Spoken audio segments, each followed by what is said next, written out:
어제 오후 인천 남동공단에 위치한 전자제품 제조회사 세일전자 공장에서 화재 사고가 발생했습니다. 불은 삽시간에 건물 전체로 퍼졌고요. 9명이 숨지고 6명이 부상을 당했습니다. 화재 원인은 아직 밝혀지지 않았지만 스프링클러나 화재 경보기 같은 안전장치가 제대로 작동하지 않았던 거 아니냐, 이런 의혹이 제기되고 있는데요. 전문가와 조금 더 자세한 이야기 나눠보겠습니다. 서울시립대 소방방지학과 이영주 교수 연결돼 있습니다. 교수님 안녕하세요. 예, 안녕하세요.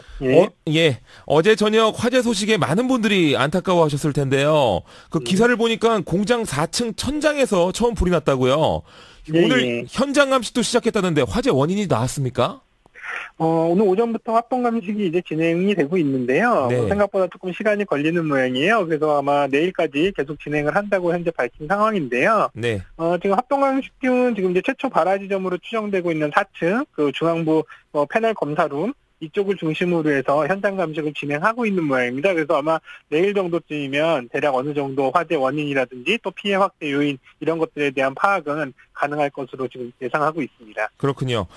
그런데 어젯밤에는 한 인터넷 커뮤니티에 어떤 분께서 본인이 화재에서 탈출한 사람이라고 밝히면서 공장 신축하고선 빗물이 샜는데 그게 합선을 일으켜서 사고가 난 것 같다라고 했거든요. 실제로 그랬을 가능성도 있을까요?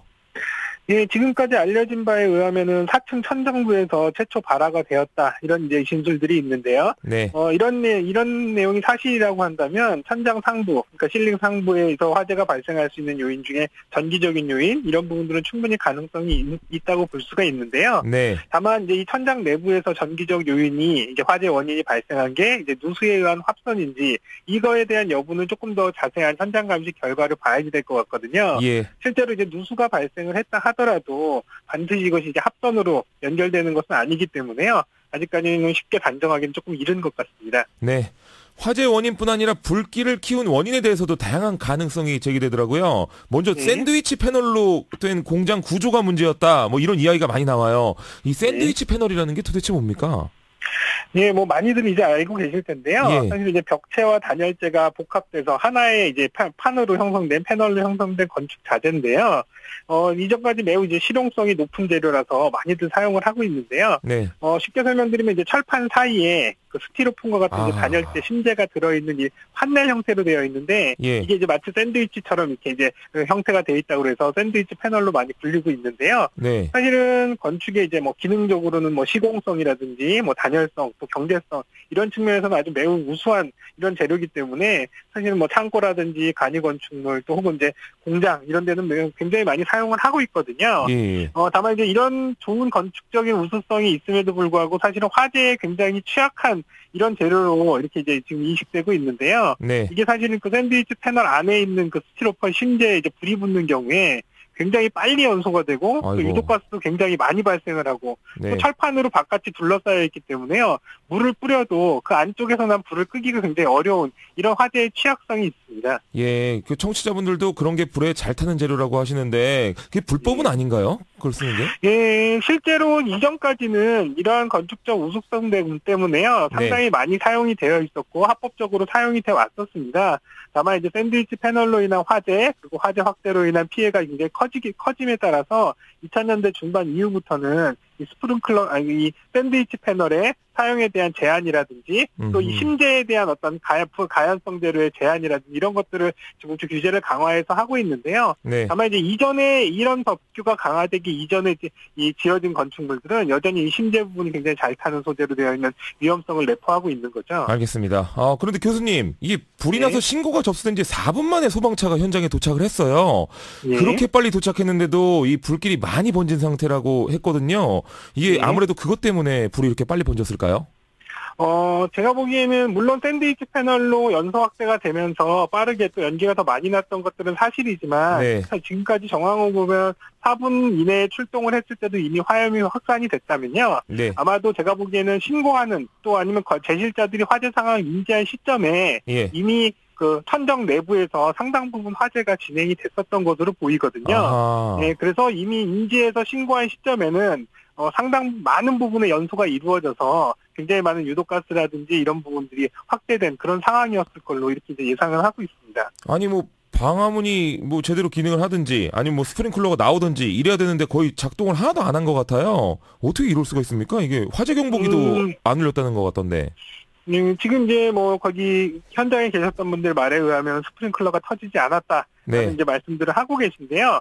근데 이제 스프링클러의 작동 여부는 지금 이제 진행 중인 현장 감식을 통해서 충분히 확인이 가능하거든요. 예. 왜냐하면 이제 헤드가 실제로 개방이 됐느냐, 혹은 또 알람 밸브의 개폐 상태라든지 또 수원이 얼만큼 남아 있었는지 이런 것들을 확인해 보면 스프링클러가 터졌는지 이런 것들을 확인할 수가 있을 거예요. 예. 다만 이제 일반인 분들께서는 이제 스프링클러가 불이 나면 건물 전체에 모두 작동을 하고 물이 쏟아진다라고 생각을 하시지만 실제로는 바라부 주변 불이 이제 나서 네. 바라부 주변에 스프링클러가 반응을 해서 이제 물이 이제 쏟아지기 때문에 혹시라도 이런 목격자분들이 이제 이런 것들 때문에 오해를 하셨을 가능성도 있거든요. 그렇군요. 그래서 이런 부분들 조금 더 면밀하게 봐야 될 필요가 있을 것 같고요. 네. 그다음 화재 경보기가 울렸냐 안 울렸냐도 실제로 수신반을 확인해 보면 작동한 시간이라든지 작동 여부를 확인할 수가 있습니다. 그러니까 이런 것들은 사실은 정확하게 화재 감식이나 현장 조사를 통해서 규명이 될 거고요. 네. 뭐 방화구역이라든지 방화문에 관련된 부분들은 조금 더 자세히 좀 살펴볼 필요가 있습니다. 네.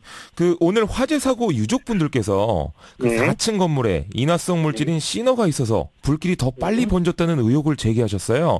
이 공장이 그 인쇄 회로 기판을 만드는 곳인데 그 기판을 시너로 닦으면 더 깨끗하게 닦이는 모양이에요. 그 지금 세일전자 측에서는 시너를 쓰지 않았다고 하고 있긴 한데 이 부분에 대한 의혹도 좀 밝혀져야겠네요. 예, 뭐 다만 이제 공장 내에서 공정상 필요로 해서 신호를 쓰는 것 자체가 불법이라고 이렇게 단정하기 좀 어려운데요. 예. 다만 이제 이러한 인화성 물질을 취급하고 사용하면서 취해야 될 안전 조치라든지 또 이런 인화성 물질에 대한 어떤 관리가 제대로 이루어졌는지 이런 것들은 좀 더 꼼꼼히 확인해 볼 필요가 있겠습니다. 예. 작년에 그 세종병원, 요양병원에서도 큰 화재 사고가 있었죠. 왜 자꾸 이렇게 반복이 되는 걸까요? 실제로 이제 사실 건축물에서의 화재라고 하는 것들은 대부분 비슷한 유형이 반복되거든요. 사실은 우리가 모르고 있던 새로운 발화 요인이라든지 아주 독특한 발화 요인이 새롭게 생겨나는 게 아니라 대부분 우리가 알고 있는 요인들 또 피해 확대 요인들이 대부분 이제 반복되거나 혹은 이제 이게 겹쳐지면서 더 큰 화재로 이어지는 이런 상황들인데요. 예. 대부분 이제 이런 대형 화재가 발생을 할 때마다 이제 화재 안전에 대한 뭐 제도도 강화하고 관리 기준도 강화를 하지만 그렇죠. 이런 것들은 이미 지어진 건축물에는 적용이 안 되기 때문에 이미 지어진 건물들은 계속 그런 위험성을 안고 사용을 하고 있는 거거든요. 예. 그러다 보니까 이렇게 사용하다가 또 불이 나면 이전에 이렇게 유사한 형태의 건물에서 불이 났었는데 또 이런 요인 때문에 그때 사람이 많이 죽었는데 이런 것들이 반복되는 것처럼 이렇게 보이는 거죠. 네네. 이 대책을 계속 마련하겠다 해도 이미 지어진 건물은 뭐 어떻게 할 수가 없는 거군요. 이게 뭐 지원을 한다던가 이런 방법은 없을까요? 그래서 사실은 이제 재발 방지 대책 이런 것들이 사실 대부분 이제 규제 강화로 이어지고 이런 것들이 대부분 신축 건물의 어떤 성능 강화로 이어지는데요. 네. 이미 이제 지어진 건축물, 이미 사용되고 있는 건축물들, 특히 이제 노후화된 건축물이나 아니면 지금 현재 시점에 강화된 기준이 적용 안 된 성능 자체가 떨어지는 이런 건축물들이 사실 위험한 거거든요. 예. 그래서 사실은 지금 이제 이런 기존의 건축물들은 어떻게 안전하게 할 것이냐라는 것들에 대한 고민 그리고 노력이 좀 필요한 시점인데요. 네. 그래서 지금 현 정부에서도 사실은 이제 대천이라든지 밀양 화재 이후에 기존 건축물의 화재 안전 성능을 향상할 수 있는 어떤 제도라든지 지원 방안에 대한 이제 많은 고민과 대책을 검토하고 있는데요. 그래서 지금 현재는 화재 위험도가 높은 건축물들을 보강하고 이제 지원하는 이런 사업들을 조만간 시행할 것으로 그렇게 예상이 되는데요. 이런 것들이 실제로 이제 실효성이 있다면 좀 더 확대할 그런 필요가 있겠습니다. 네.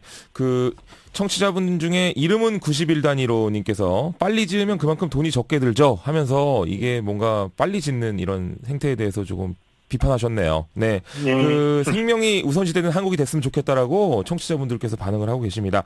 오늘 좀 화재 원인도 밝혀지고 제발 대책도 제대로 마련됐으면 좋겠네요. 교수님 말씀 여기까지 듣겠습니다. 감사합니다. 네, 감사합니다. 서울시립대 소방방지학과 이영주 교수였습니다. 사고로 안타깝게 목숨을 잃으신 분들과 유족분들께 위로의 말씀 전합니다.